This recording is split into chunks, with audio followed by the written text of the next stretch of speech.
All right, welcome to Halitics. I'm Hal Ginsberg, and I did put up the promo slide for you. Yes, we'll start the conversation today on diversity. Hope you'll join me, 240-363-7190. Just you and I today.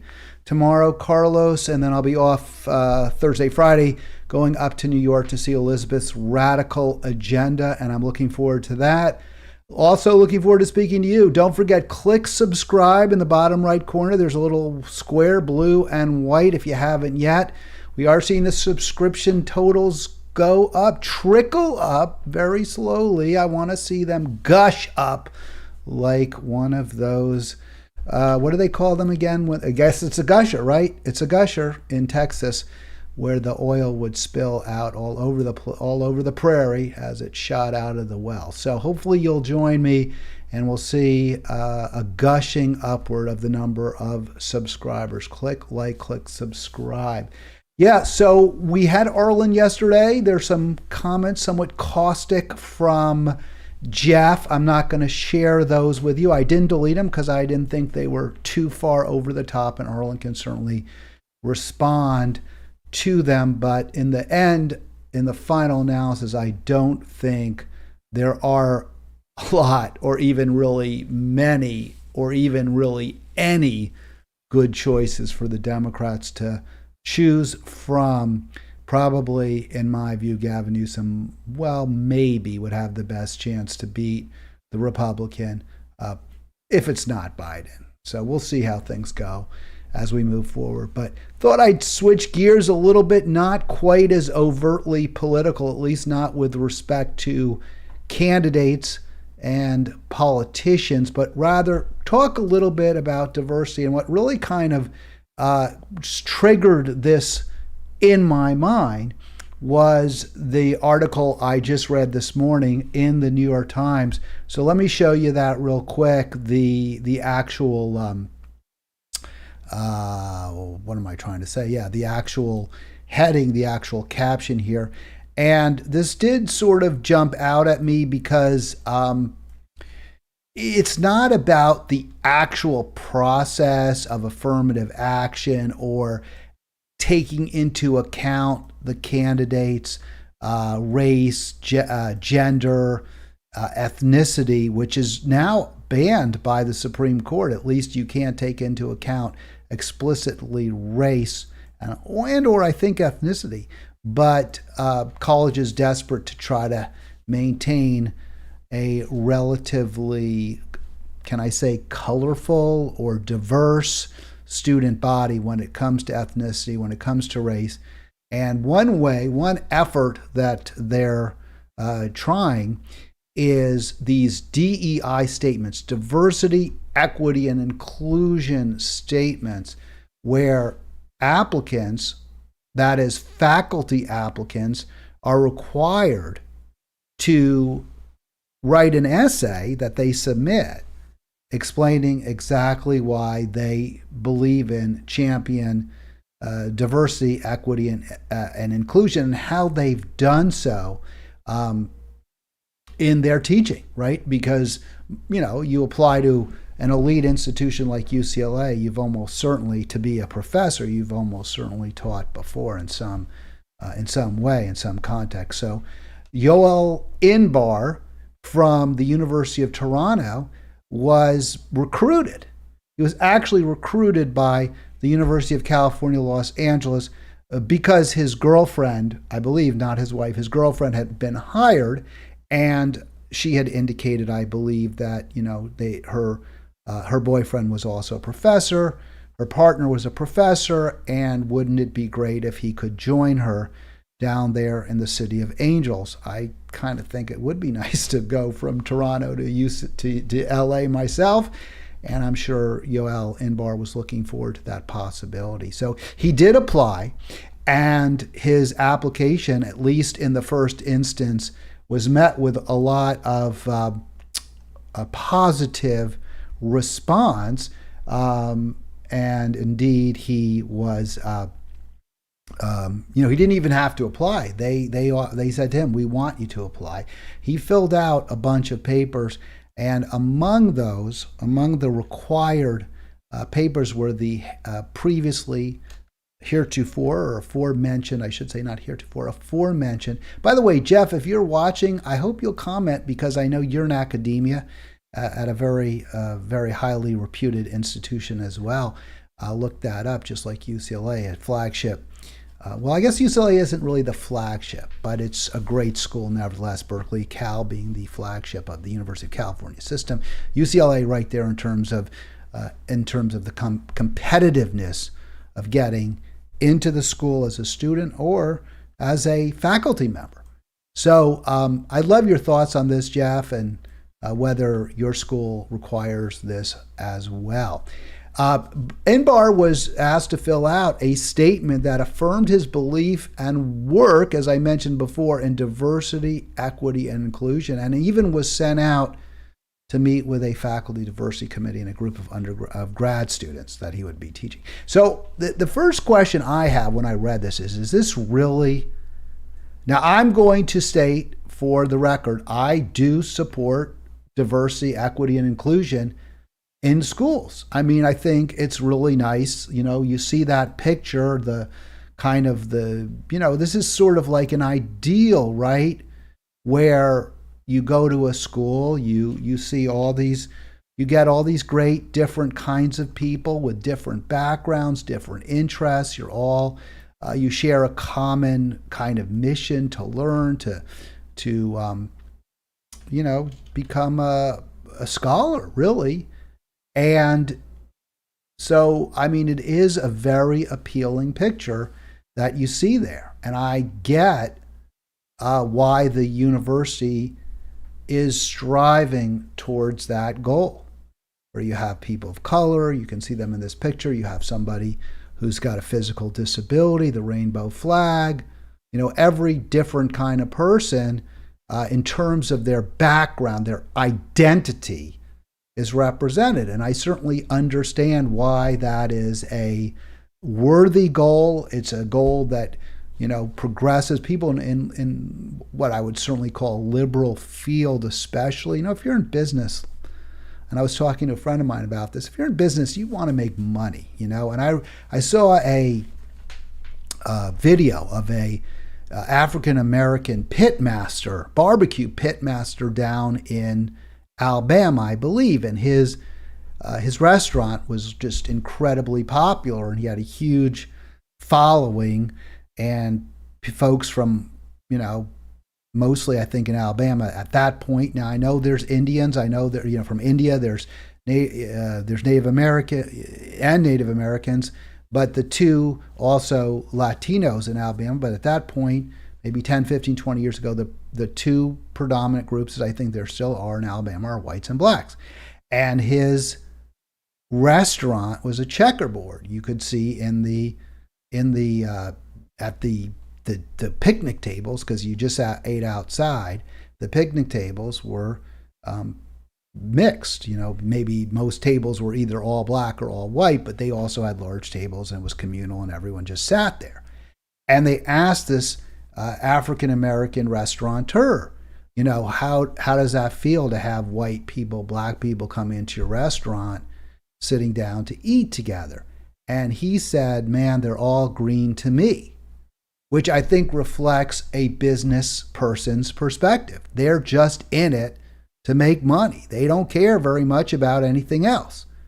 That's the mission. That's what they're supposed to care about, right? I mean, he's not doing that. He's not running that restaurant to be some sort of a vanguard of the integration movement or a follow-up to the civil rights movement. He's doing it to make a lot of money, or make some money, to make enough money to survive and hopefully maybe pass it down to the next generation. So that's what this restaurateur is doing. I see we've got John on the line. We'll get to him in just a second.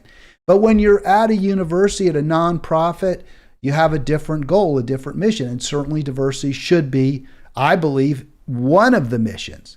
Should it be the main mission? Should it be a mission? And this is the question I ask, and I'm going to ask you, John, right now. I'll give my answer. I don't think it should be the primary mission. I think the primary mission of university is to provide high class, top level instruction to folks so that they can take learning and our collective knowledge as a society to the next level, which will hopefully, presumably benefit all of us.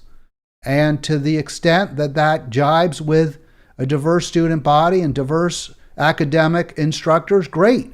But first and foremost should be getting the top scholars, those who have demonstrated the most, have achieved the highest in academia, to be both teachers and students. John, I got you on the line. What's going on, man? Yeah, good morning. Hey. I agree. I agree with you. But I think the conversation we need to be having is, why is there not a seat for everybody who qualifies?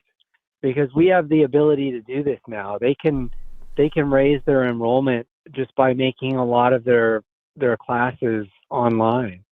So I don't think there should be any reason why people who meet the qualifications for entry should get turned away simply because somebody is more qualified than somebody else or fits a certain, fits into a certain demographic.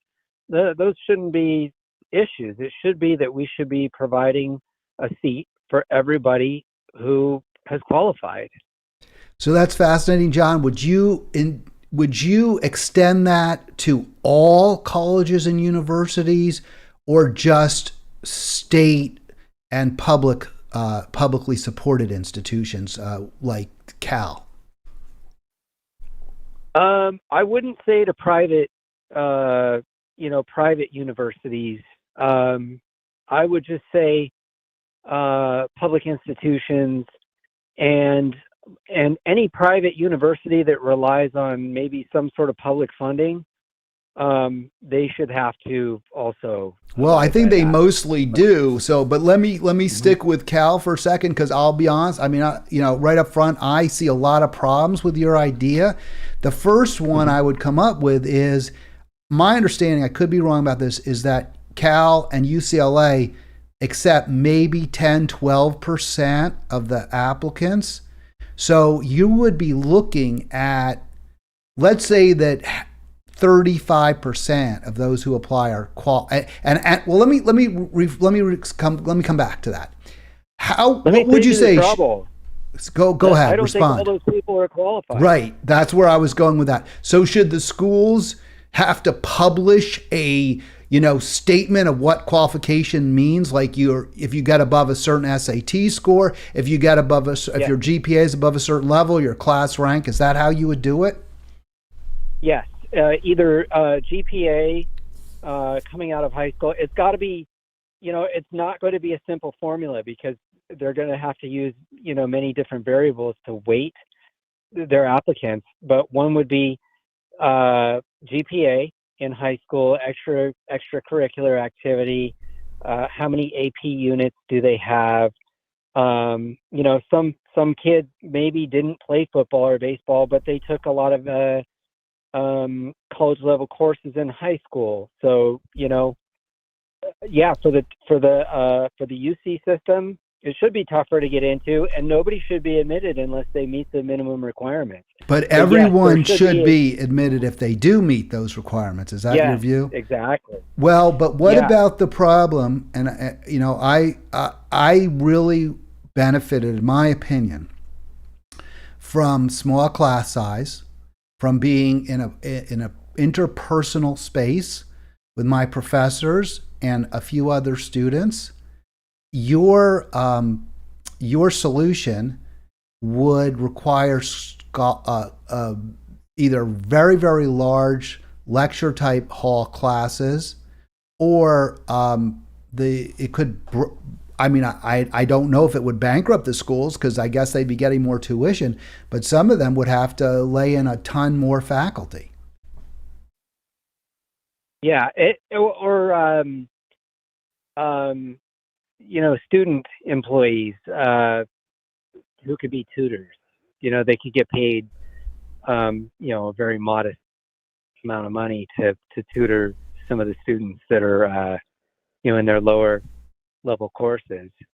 But you wouldn't necessarily have to hire, a lot more professors. But I think that a lot of. I think there are some great learning platforms online. Like one is IXL, and it's pretty much for high school students. But um, I have a subscription to their math application, and it's so repetitive that it really, even for somebody my age, I'm 51, is sinking in. And that's what it takes for somebody my age, is just a lot of repetition. When I was younger, it was so much easier to learn. It just was. I didn't need as much repetition to retain information.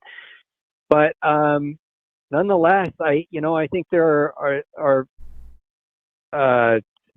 kids who need that repetition, and I don't think they're necessarily going to get that in a classroom.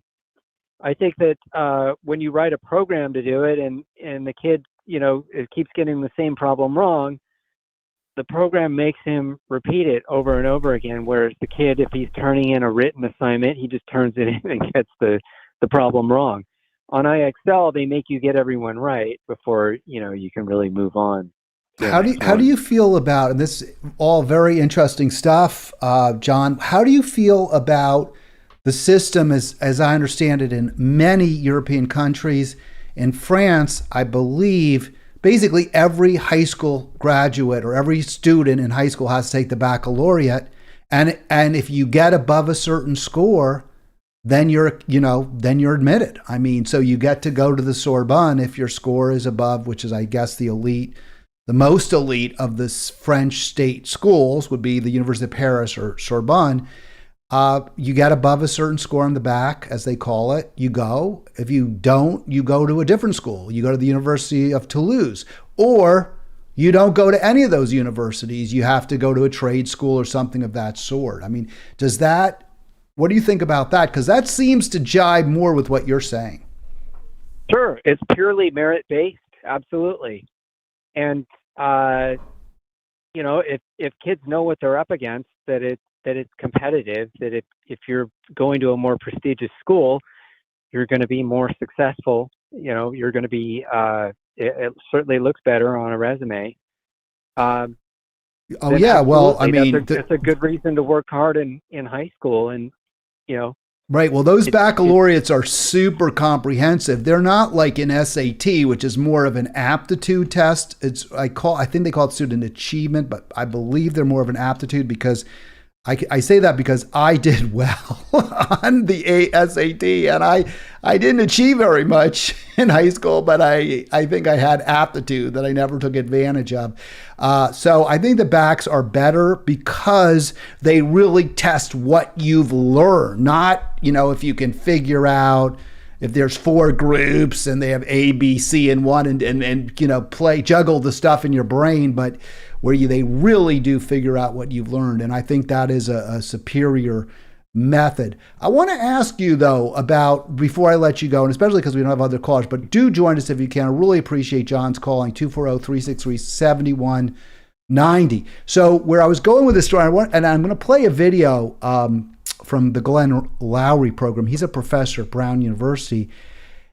Dr. Inbar I don't know if you can see this, John, because you're talking to me, so I don't know if you can see your screen, but I put this on my screen on your screen from the New York Times. And what it says is that although they liked Dr. Inbar, he was qualified for the position, he was ultimately refused employment because, despite the fact that he had completed what they consider, I guess, an acceptable diversity, equity, and inclusion statement in his application, he had previously on his own podcast, much like the podcast I'm doing now, stated that he didn't believe in these diversity statements. He didn't think they were useful. He didn't think that they led to a better student body, and he didn't even think they were, correlated with better performance in college or with getting better professors. So he opposed them.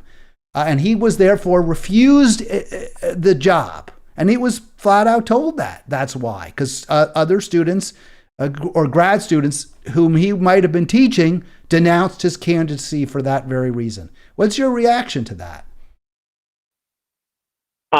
Well, I happen to agree with him. I think everything should be merit based in academia. I just think that nobody should get a job just because they come from a certain background. They should get a job if they have proven that they can uh, deal with the content of the job. That they're proficient. And um, but again, there should always be resources available to people who want to work harder and apply again and become proficient in whatever field it is they want to teach in.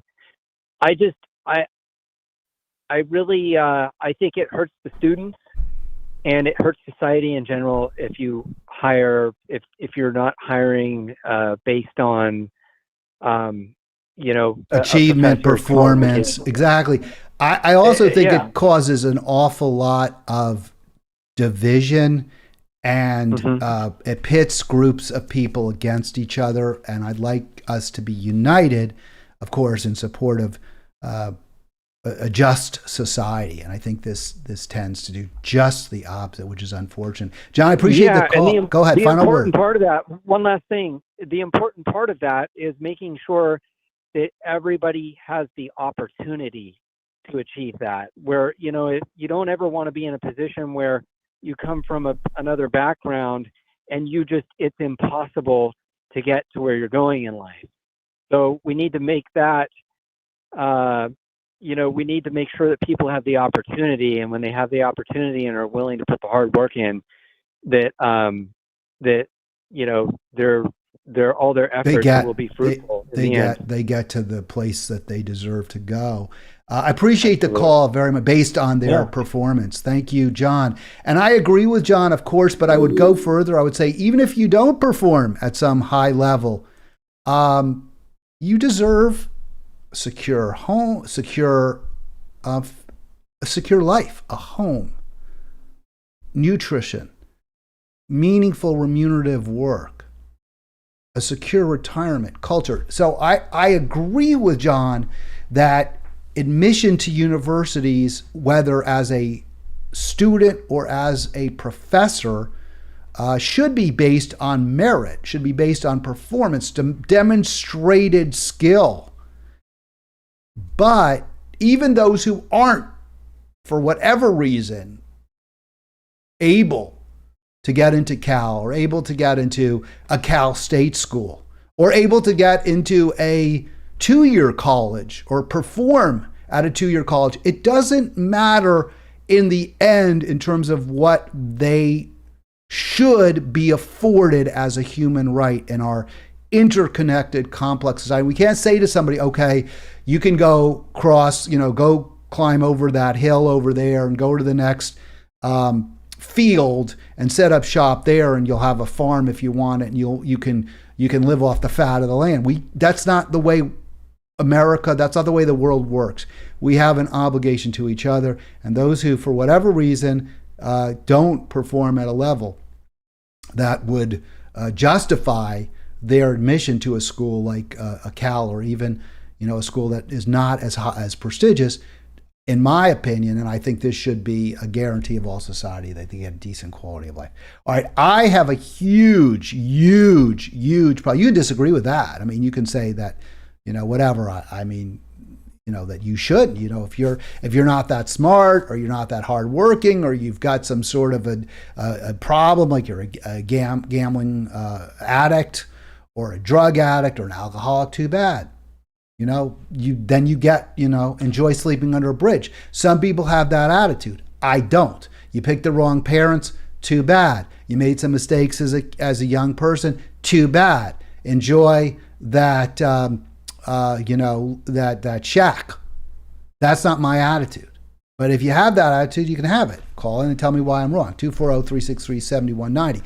But just because even you've had hardships that you have only partly overcome or have overcome, but you're still not academically gifted, then yeah, I don't think Cal's for you, to be perfectly frank.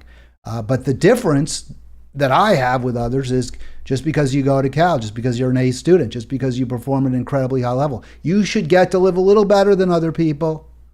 but not that much better. You shouldn't have that much more. You shouldn't be able to accumulate generational wealth because nobody should.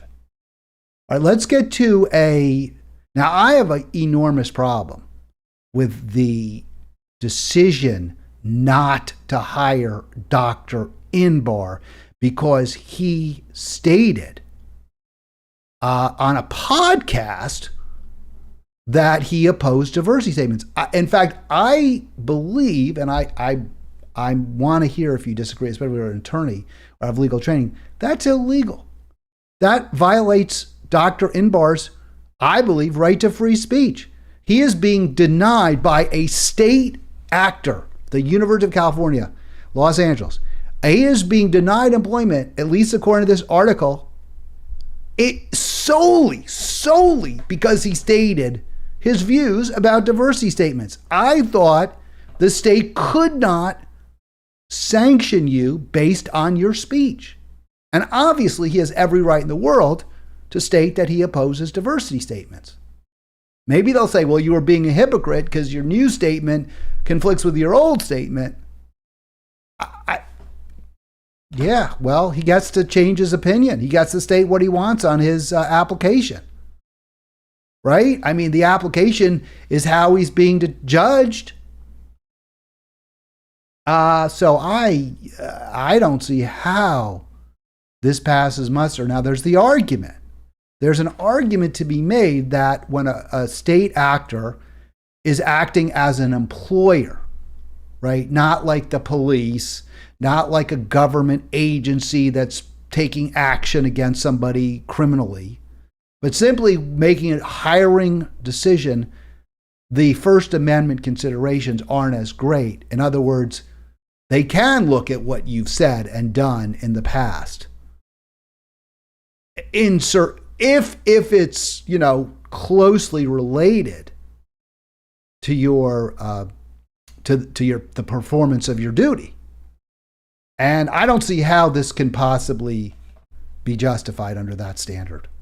Yes, a looser standard. Yes, they could say, well, we need somebody who, does, if someone had published or had said they don't believe in the climate cataclysm and they're being hired, and you have every right to say that, okay? And you're being considered by UCLA to be a climate scientist.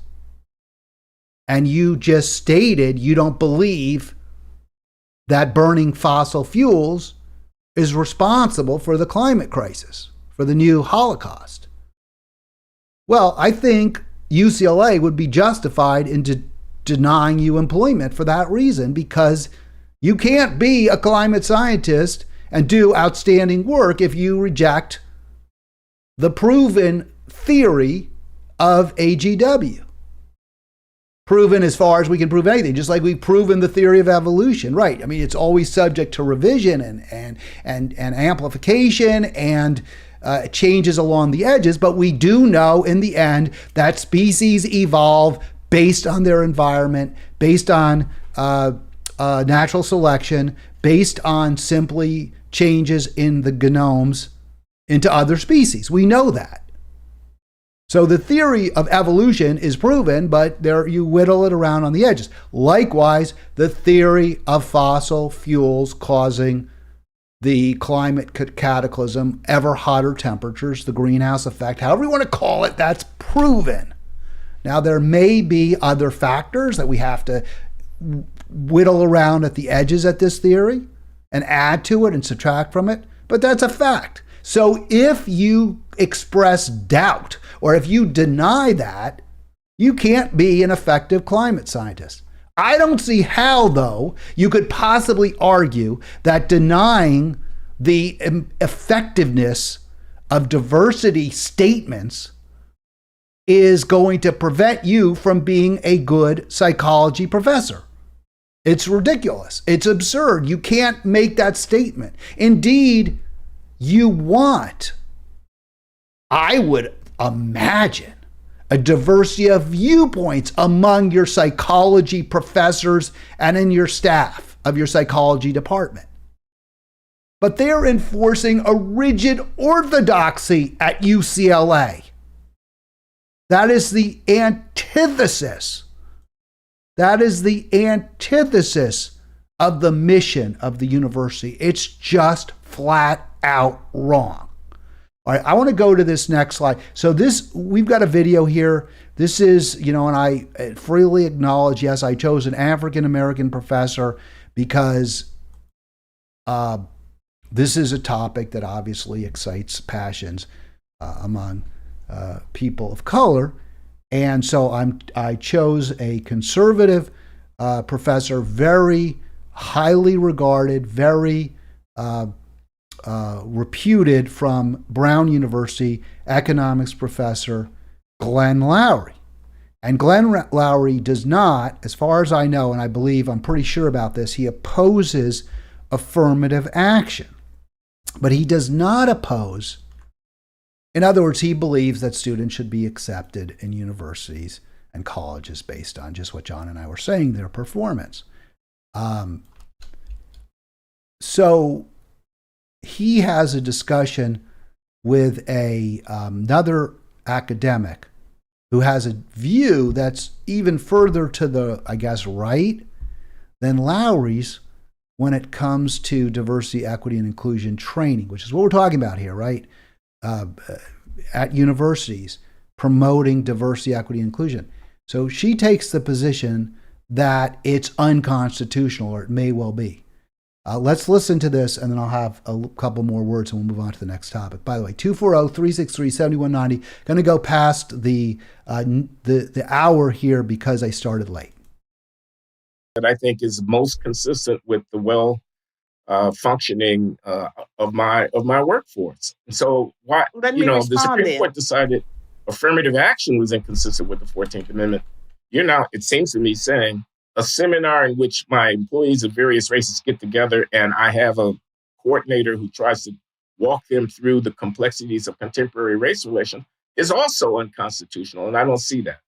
Well, I hope I can help you to see it. I'm concerned about the corporations and the colleges and various places where they have set up DEI programs and they have forced attendance at events. And we have many videos and reports of situations where white people have been demonized because they are white people. They have been told that they need to shut up and listen, and it's mandatory. And there's a berating of people because of their race. Sometimes it's their sexual identity, but they are being harassed at times based on immutable protected categories. And what has happened is that there have been some successful lawsuits from white people who have been discriminated against because of things that took place at the workplace that came out of these trainings.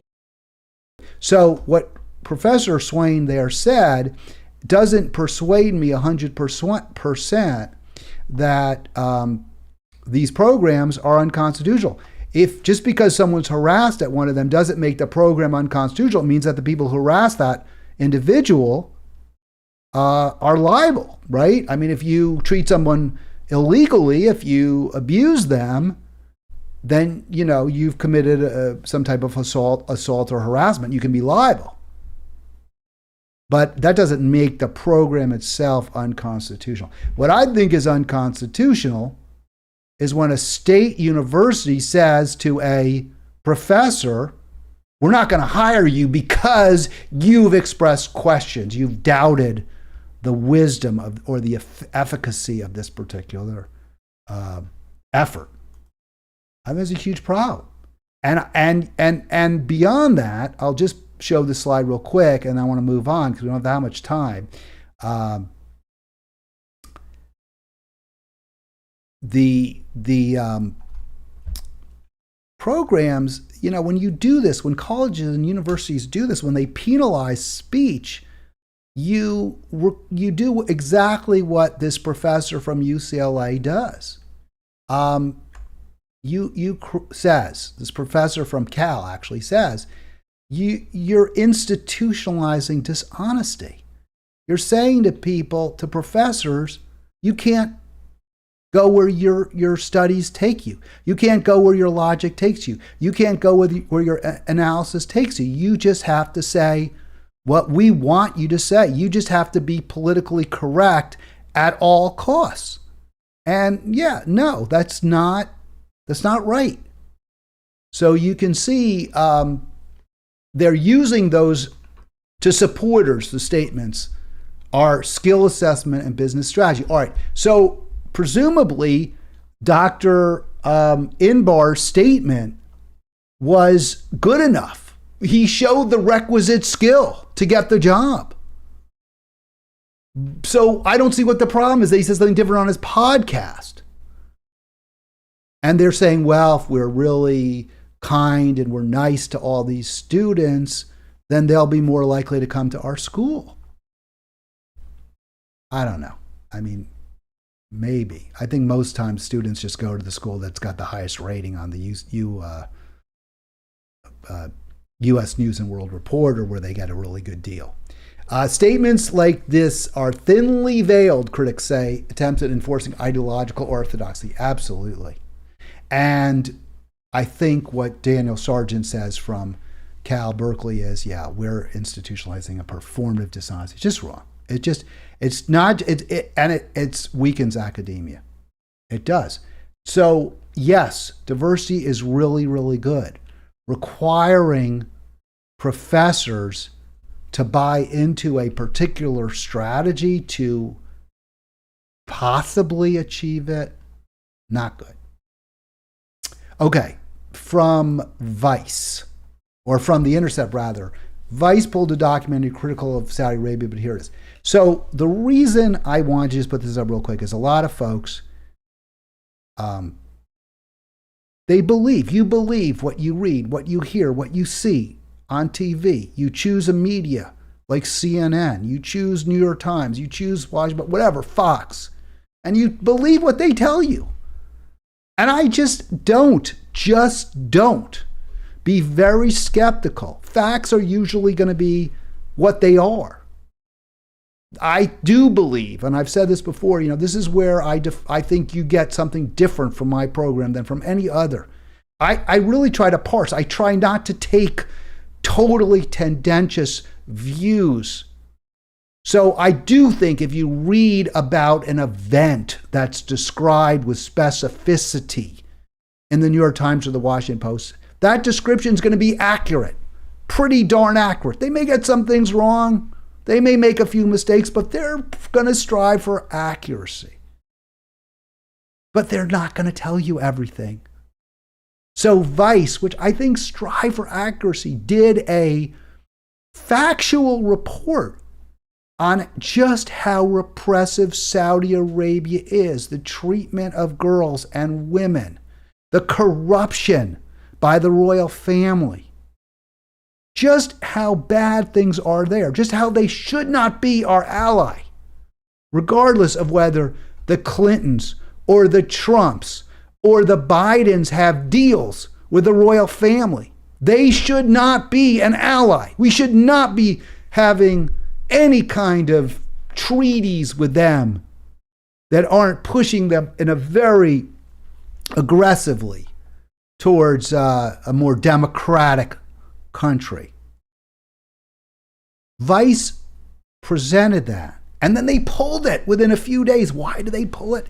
Because they had entered into or maybe this isn't why, but they had just entered into a contract with the royal house of Saud to do some media work for Saudi Arabia. And they didn't want to. I'm going to guess they didn't want to jeopardize that. It's a huge problem. It's a huge problem, folks. So when you read in the New York Times or in the Washington, especially the Times, coverage that's clearly slanted to support the war, the proxy war in Ukraine, or to support our empire, or that's clearly designed to make you hate Donald Trump, and fear him and his supporters. Recognize that they may have economic, financial interests that are very different than your own. That's really all I can ask you. Recognize that their mission may not be to increase and improve the quality of your life and the life of people in this country. It may be very, very different. All right, let's get to a final story. I just really want to touch on that briefly. I was intrigued by this. You know I love animals. I'm very much into the science, even though I was never a good science student. That was never my forte. But I love the animals. So this story really, really intrigued me. This is here from the San Jose, where they call it the Mercury News. You can see my little icon on the top right.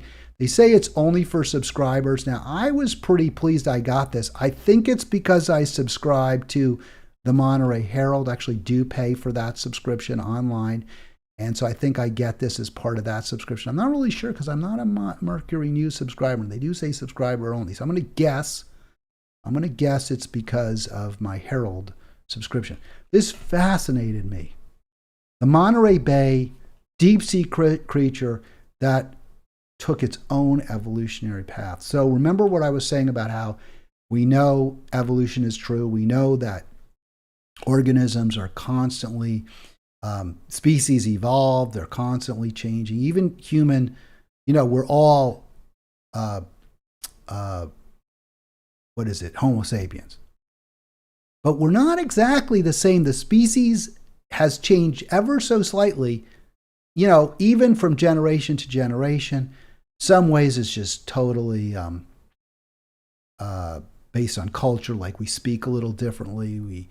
The language changes. We speak English just like they spoke English in Shakespeare's time, but the language is a little different. That was Shakespearean English. Now we speak modern English. So people evolve. Now that doesn't mean that if you took a Homo sapien from 30,000 years ago, they wouldn't be able to mate with a human today. They would. It's the same species. Apparently Neanderthals were pretty close enough that we have some Neanderthal blood in us. So they were able to viably, obviously, mate our ancestors with, or at least some of our ancestors, some did, were able to mate with Neanderthals. So that's how it works. But apparently, there was one animal back at the dawn of life, at least the dawn of animal life, and I'm not clear how plant life fits into this.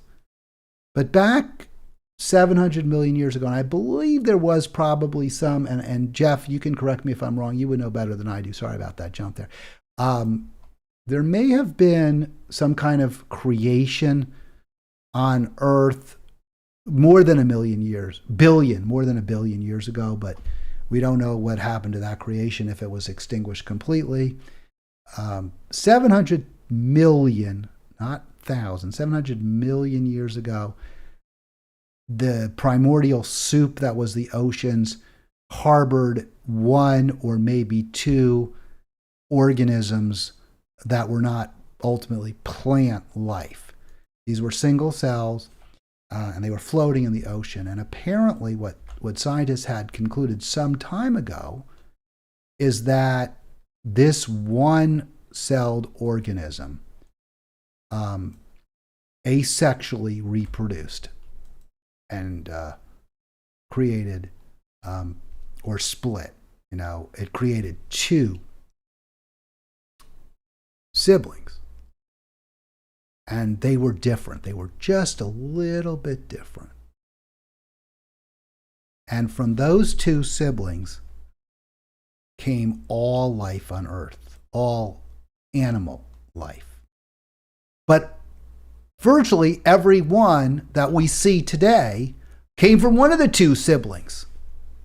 So as remarkably different as dinosaurs, mosquitoes, humans, slugs, we're all different. We're so different.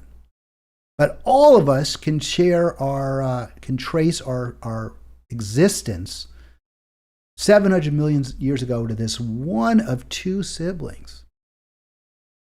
The other just became a jelly. And we talked about this briefly yesterday with Arlen. I just think that is so incredibly fascinating. I just wanted to talk about that. I think it is so fascinating. To me,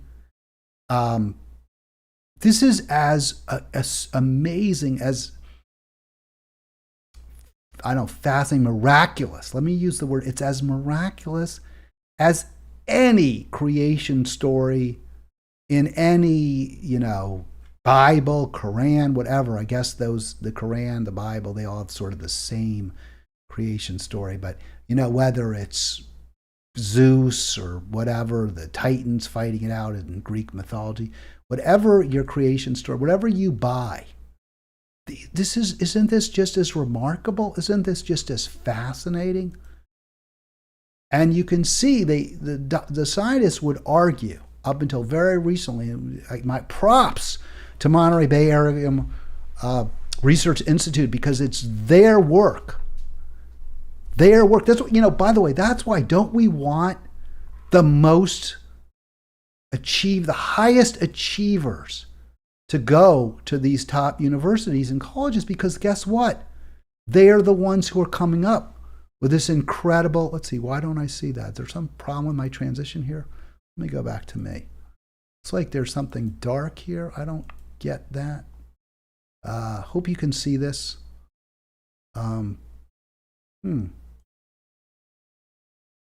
Looks like you can, but looks like you're just seeing me, which I'm not thrilled about. Let me see if it's just, yeah, so there's your pea pods. Yeah, I'm showing it. So there's your comb jelly, several species of which flourish in Monterey Bay. And there's also a sponge on the right. And the sponge is the sister.